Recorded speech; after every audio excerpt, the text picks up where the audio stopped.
Friends, मैं सुनीता अग्रवाल। मेरे channel पे आप सभी का बहुत बहुत स्वागत है। तो आज हम बनाएंगे बहुत ही ज्यादा टेस्टी रेसिपी।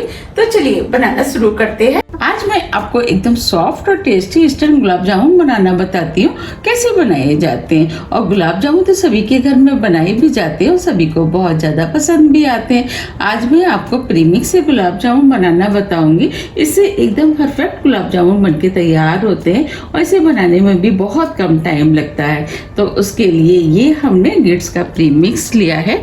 ये हमने 100 ग्राम के 2 पैकेट लिए हैं।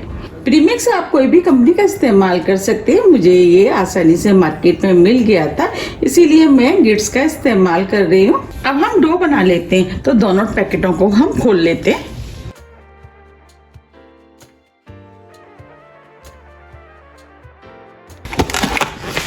तो इसके अंदर जो प्रीमिक्स है उसे हम निकाल लेते हैं।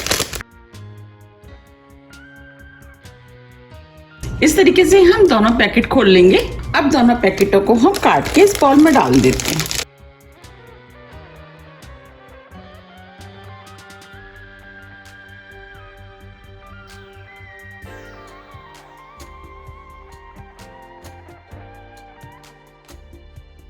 अब हम इसका डो बनाएंगे। उसके लिए ये हमने 1 कप दूध लिया है।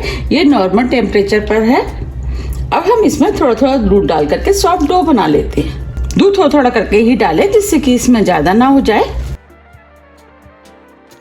अब हम इसमें थोड़ा सा और डाल देते हैं।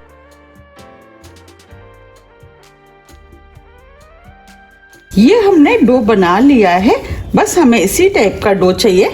इस डो को बनाने में आधा कप दूध का इस्तेमाल हुआ है। अब इस डो को 20 मिनट के लिए सेट होने के लिए रख देते हैं। जब तक डो सेट हो रहा है हम चाशनी बना लेते हैं। उसके लिए 3 कप चीनी हम इस पैन में डाल देते हैं।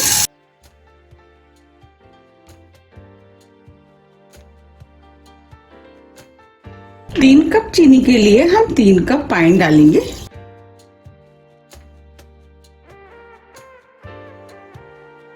अब चीनी को लगातार चलाते हुए मीडियम हाई फ्लेम पर मेल्ट कर लेते हैं। अब ये चीनी मेल्ट हो गई है। अब गुलाब जामुन में खुशबू अच्छी है, उसके लिए ये हमने 4 से 5 छोटी इलायची ली है, वो हम इसके अंदर डाल देते। थोड़े से केसर के धागे। ये दोनों चीजें ऑप्शनल है, आप चाहे तो इसके बिना भी गुलाब जामुन बना सकते हैं। अब चाशनी को मीडियम फ्लेम पे 5 से 6 मिनट के लिए और पका लेते हैं। हमें इसकी 1 या 2 तार की चाशनी नहीं बनानी है, बस चाशनी के अंदर चिपचिपाहट होनी चाहिए। 5 मिनट करीब हो गए। अब हम चाशनी को चेक कर लेते हैं। अब हम हाथ में लेके इसे चेक करेंगे। देखिए चाशनी के अंदर हल्की सी चिपचिपाहट है। बस हमें इसी टाइप की चाशनी चाहिए। अब फ्लेम को ऑफ कर देते हैं। और इधर 20 मिनट भी हो गए। अब इस डो को हम थोड़ा सा चिकना कर लेते हैं। अब ये डो भी चिकना हो गया है। चलिए गुलाब जामुन बना लेते हैं। उसके लिए थोड़ा सा डो हम हाथ में ले लेते हैं। हम छोटे छोटे गुलाब जामुन बनाएंगे, क्योंकि ये चाशनी में जा करके काफी बड़े हो जाते हैं। इस तरीके से हम गुलाब जामुन को चिकना कर लेते हैं। इसका साइज आप अपने हिसाब से थोड़ा सा छोटा या बड़ा भी कर सकते हैं। देखिए बिल्कुल इस तरीके से, इस तरह हम सभी बना के तैयार कर लेंगे। ये सभी गुलाब जामुन बन के तैयार हो गए हैं। ये 35 करीब बने हैं। अब हम इनको फ्राई कर लेते हैं। इधर हमने गुलाब जामुन को फ्राई करने के लिए ऑयल गरम करने के लिए रख दिया था। हमें इन्हें फ्राई करने के लिए हल्का गरम ऑयल चाहिए। अब हम ऑयल को चेक कर लेते हैं। तो इसके लिए हम ये स्टिक इसके अंदर डालेंगे। देखिए हल्के हल्के से बबल्स आ रहे हैं, इसका मतलब ऑयल गरम हो गया है। अब जो हमने गुलाब जामुन बनाए थे वो हम इस ऑयल में डाल देते। आप ऑयल की जगह घी का भी इस्तेमाल कर सकते हैं। हम थोड़े थोड़े गुलाब जामुन डाल करके फ्राई करेंगे।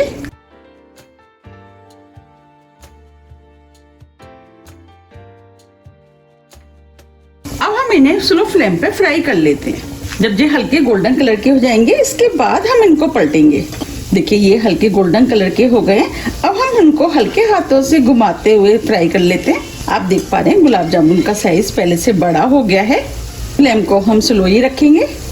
हमें इन्हें स्लो फ्लेम पे ही फ्राई करना है, जिससे कि ये अंदर तक अच्छे से सिक करके तैयार हो। और आप चाहे तो कढ़ाई को इस तरीके से करते हुए भी आप फ्राई कर सकते हैं। आप देख पा रहे हैं गुलाब जामुन में अच्छे सा कलर आना शुरू हो गया है। अब हम इन्हें थोड़ा सा और फ्राई कर लेते हैं। ये गुलाब जामुन बनाना बहुत आसान है, झटपट बनके तैयार हो जाते हैं। इसके लिए हमें मावा लाने की भी ज़रूरत नहीं है। आप मार्केट से पैकेट ला करके रख लें और जब भी आपको बनाने हैं तब आप बना सकते हैं। और ये खाने में भी बहुत ही ज़्यादा टेस्टी लगते हैं। अब ये फ्राई हो गए, इनके ऊपर अच्छे सा कलर भी आ गया है। अब हम इन्हें निकाल लेते हैं और प्लेट में रख लेते हैं।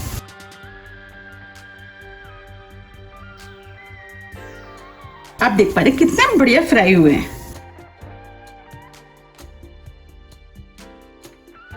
अब हम कढ़ाई में और डाल देते हैं।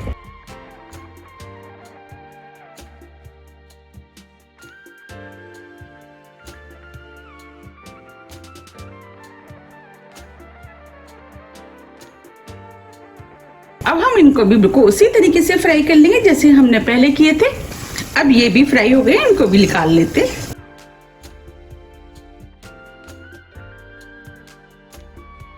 इस तरीके से हम सभी फ्राई कर लेंगे। अब जो हमने चाशनी बनाई थी वो हम इस बॉल में डाल देते हैं। अब ये चाशनी ठंडी हो गई है, हल्की गर्म है। हमें इन्हें हल्की गर्म में ही डालना है जिससे कि ये रसगुल्ले में अच्छे से चली जाए। अब जो हमने गुलाब जामुन बनाए थे वो हम इस चाशनी में डाल देते हैं। अब ये भी गुलाब जामुन फ्राई हो गए, इनको भी डाल देते हैं। अब हम इनको इस तरीके से नीचे कर देते हैं जिससे कि चाशनी इनके अंदर अच्छे से चली जाए।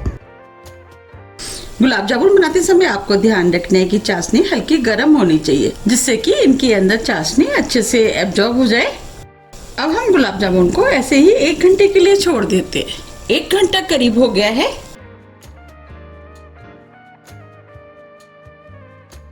अब हम इनको सर्व कर लेते हैं। आप देख पा रहे कितने बढ़िया गुलाब जामुन बनके तैयार हुए। ये खाने में बहुत ही ज्यादा टेस्टी लगते हैं। आप भी इन्हें एक बार जरूर ट्राई कीजिएगा, आपको भी ये बहुत ज्यादा पसंद आएंगे। और इन्हें बनाना भी बहुत आसान है, झटपट बनके तैयार हो जाते हैं। और खाने में तो ये बहुत ही ज्यादा टेस्टी लगते हैं, बिल्कुल लग रहे हैं ना मार्केट जैसे।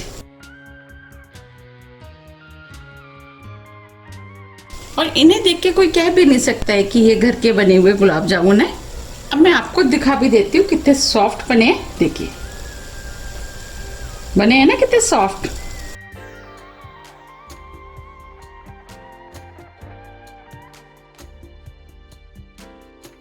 तो आप भी इन्हें बनाइए, खाइए, फिर मुझे कमेंट्स करके ये जरूर बताइए कि आपको ये कैसे लगे।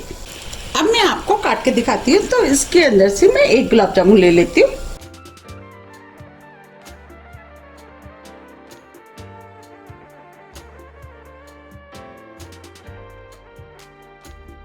बनाए ना कितना बढ़िया। अब मैं आपको पास से भी दिखा देती हूँ। देखिए कितना बढ़िया और जूसी बनके तैयार हुआ है। और देखिए कितना सॉफ्ट है। तो आप भी इसे बनाइए, खाइए, फिर मुझे कमेंट्स करके ये जरूर बताइए कि आप इन्हें कब बना रहे हैं। आप इन गुलाब जामुन को किसी भी एयरटाइट डिब्बे में भरकर 8 से 10 दिन के लिए फ्रिज में रख सकते हैं। और जब भी इन्हें खाना है आप निकाल करके खा सकते हैं। अब हम इसके ऊपर थोड़ा सा ड्राई फ्रूट डाल देते हैं। ड्राई फ्रूट में ये मैंने काजू और पिस्ते डाले। अगर आपको मेरी गुलाब जामुन की रेसिपी थोड़ी भी पसंद आती है तो रेसिपी को लाइक कीजिए, चैनल को सब्सक्राइब कीजिए और ज़्यादा से ज़्यादा शेयर कीजिए। अब हम फिर मिलते हैं इसी तरह की टेस्टी रेसिपी के साथ। जब तक के लिए नमस्कार।